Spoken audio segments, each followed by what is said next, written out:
أعوذ بالله من الشيطان الرجيم. بسم الله الرحمن الرحيم.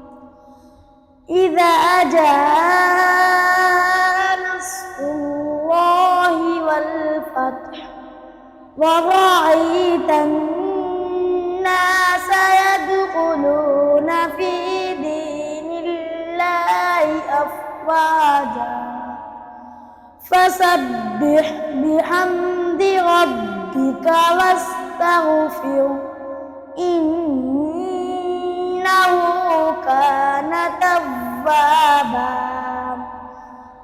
آمنت بالله صدق الله